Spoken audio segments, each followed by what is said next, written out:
Well,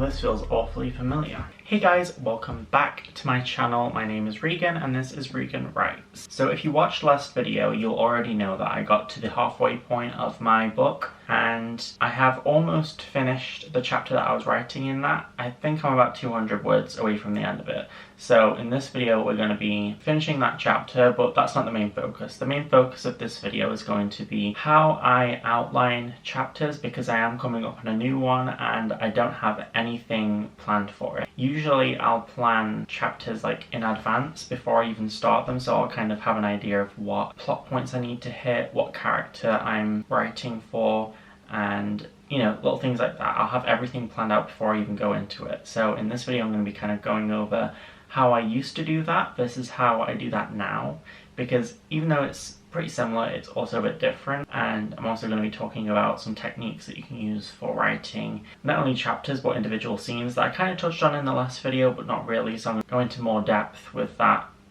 in this video.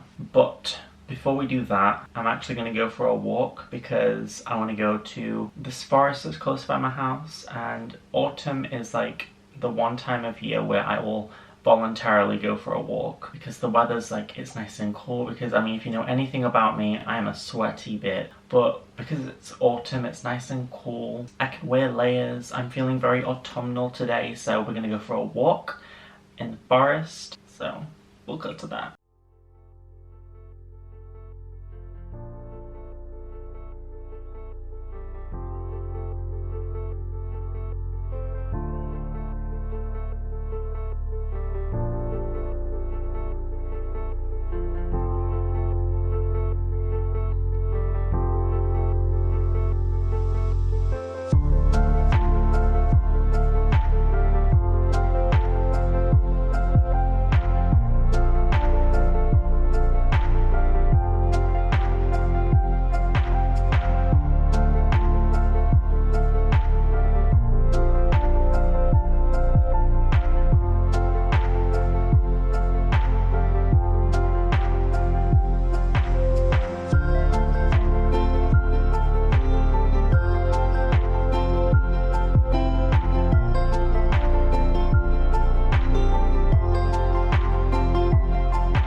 Oh, absolutely shattered from that walk, guys.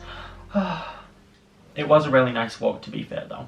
I think we went out for like 4 hours yesterday for a walk. I was drained by the end of it. But so the method I use to craft my scenes and chapters and basically my entire story up to this point, apart from little bits here and there, has been the story circle, Dan Harmon's story circle. I feel like if you're into writing, then you probably already know a bit about the story circle, or you've heard about it. And there are loads of videos online about it, so I'm not going to focus on it too much, but I'll explain it in brief detail. So the story circle is a circle that's split into 8 segments, and it comes from the idea that stories are, in a sense, circular, beginning and ending in similar places, with like a journey in the middle, a character arc, all the meat kind of happens in the middle. So in segment 1, that's where we start our scene or our chapter or the story as a whole. So like most stories, it starts off with a character in a place where it's just they're living their day-to-day life, nothing special is going on, and we're just kind of learning about who the character is, maybe some side characters around the main character, and other things like that. The second segment is their need. So there's something that this character wants or needs or desires, and at this point of the story, this is where you will typically show what it is that that person wants or needs or desires. Something's missing from their life, and the journey is what's going to help them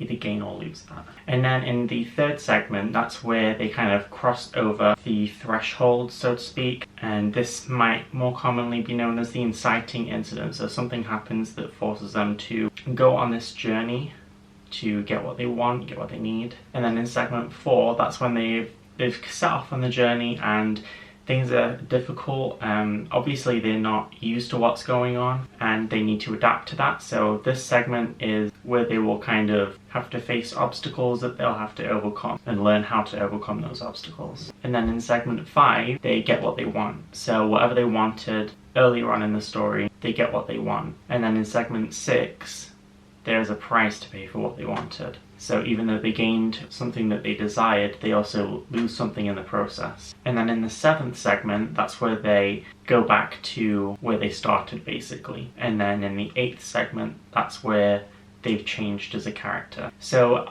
obviously this can be used in many different ways. It's a very simple, very effective, easy way to structure a story, which is why I was compelled to use it in the first place. I mean, there is also the hero's journey, which is very similar. I think this is actually based on the hero's journey. It's just a kind of simplified or updated version of that, I guess you could say. And the reason I was kind of drawn to it was because I find it quite an easy, simple technique to use to write not only a full story but chapters and scenes. The way I used to do it is I would break down every single chapter into scenes and then break down each scene using the story circle. So every single scene would have its own story circle. I'd have the story circle in the corner on Scrivener and write down each one of the 8 points underneath it and write a brief synopsis or description of what happens for each one of those beats. So start off with that character, what do they want in that scene, how do they adapt to their scenario once they've entered an unfamiliar situation, and then show them getting that thing and show them succeeding and getting what they want but also losing something in the process, and then returning back to where they started but changed. I mean, you can see off the bat probably how you can use this to your advantage, but also how it can be disadvantageous. Is that even a word? I think it is. And that's because it can be both. It can give structure to a story, but it can also be quite restrictive because you feel like you have to hit every single one of these points, and that can also lend to making the story feel too formulaic. Almost like an AI wrote it rather than an actual person, because you're so focused on hitting these plot points that every single scene, every single chapter feels pretty much exactly the same. And that's part of the reason why I don't really use that anymore, at least not scene by scene. I do use it chapter to chapter, but mainly as a guide rather than like sticking to it religiously. And I like to have a little bit of freedom in my writing. So now for me, I like to still use it, but sparingly. And what I'll do is I'll break down the chapter into the 8 points, and then for each one of those points, I'll kind of build scenes around those points. So sometimes maybe the first 3 points, so you, which is the character, need, which is their desire, and then go is crossing over the threshold and starting out on their journey for for that chapter. I might be able to compile all those things into one scene, and then the adapting, the getting what they want, that could be another scene. Paying a price for it could be its own scene, and then the return and the change could be another scene. So, and you can have whatever configuration you want. So that's kind of how I break it down now. And for each scene, I'll just have like a brief synopsis in the notes to show what needs to be achieved in that scene, rather than breaking it down to its fine nitty-gritty details, because I feel like it's a bit excessive. You're basically writing the entire scene in the notes and then just kind of filling in the gaps. It leaves a lot less room for creativity and a lot less room for getting into a kind of flow. And then as far as, I know I'm not really talking about the whole story at the minute, I'm talking about chapter to chapter and scene to scene, but overall for the entire story I tend to stick to a 3-act structure. So can I have a quarter of the story be the first act, a quarter of the story be the third act, and then half of the story be the second act. And so that's kind of how I've broken up my story. 3-act structure for the entire thing, and then break down each chapter with the story circle, and then break down each scene with how many points from the story circle it makes sense to make those up with, if that makes sense. So I'll shut up for a second and put in some b-roll of me writing, just so, because I do need to catch up a little bit, and I'm also going to try and structure my next chapter, so let's go do that.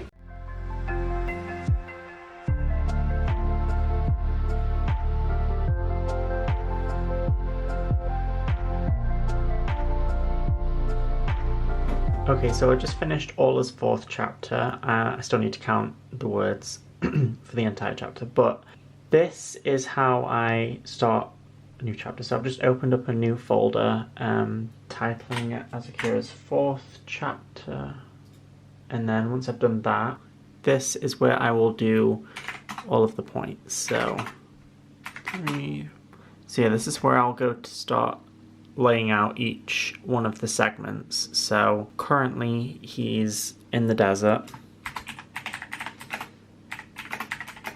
so I'll use this section to kind of just lay out the scene where it starts, well, lay out the chapter where it's starting. So currently this character is in the desert, so that's where we're at the minute. He needs to get to Hideko. So I'm not going to go through every single point, just because that'll take a while, and I still need to actually come up with all this stuff. I'm not 100% sure how this is all going to play out for this chapter, so I'm going to go ahead and I'm going to fill the rest of these in, and then I'll update you once I'm done.